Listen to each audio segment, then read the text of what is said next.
Shang-Chi and the Legend of the Ten Rings is another great trip to the Marvel theme park. It's an exciting story full of action and adventure, but it's more immediately the story of Shang-Chi coming to terms with his upbringing, reconciling the good with the bad, and truly learning to harness the heart of the dragon.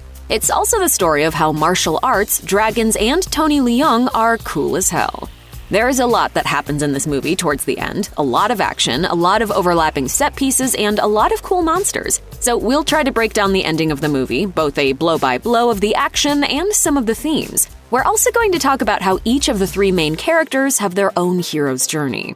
Let's begin by talking about Wenwu's arrival at Ta Lo. The citizens of Ta Lo try to convince Wenwu one last time that his wife isn't behind the Dark Gate, but to no avail. Wenwu and the Ten Rings start a battle against Ta Lo. Katie is repeatedly denied the chance to join the fight, being told that she's not ready.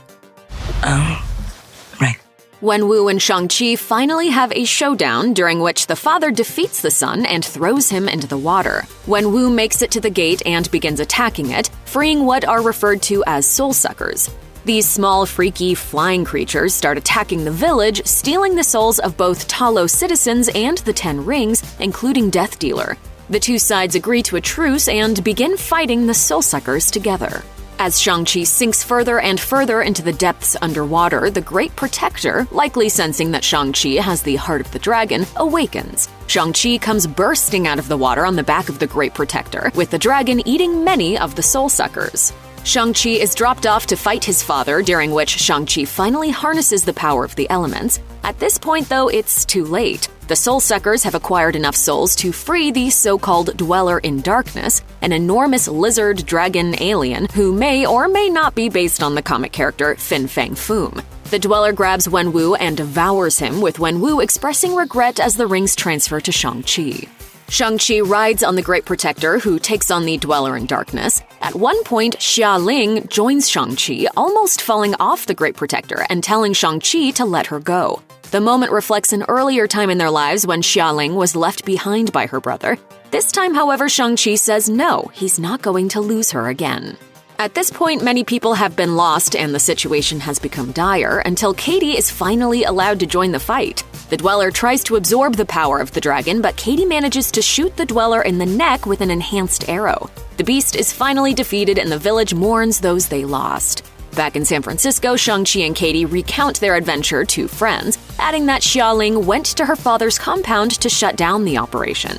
These friends understandably don't believe them, until Wong shows up, makes sure Shang-Chi has the rings, and brings them back through a portal. The mid-credit scene reveals that the rings were a beacon, and Bruce Banner and Carol Danvers welcome the two to the circus. Instead of going back home, Katie and Shang-Chi take Wong out for some karaoke, with all three belting out a celebratory Hotel California. The post-credit scene reveals that Xia Ling did not, in fact, shut down the operation. Instead, she took it over and now seems to be training an army. Her designs at this point are unknown, but fans are told by a title card that the Ten Rings will return.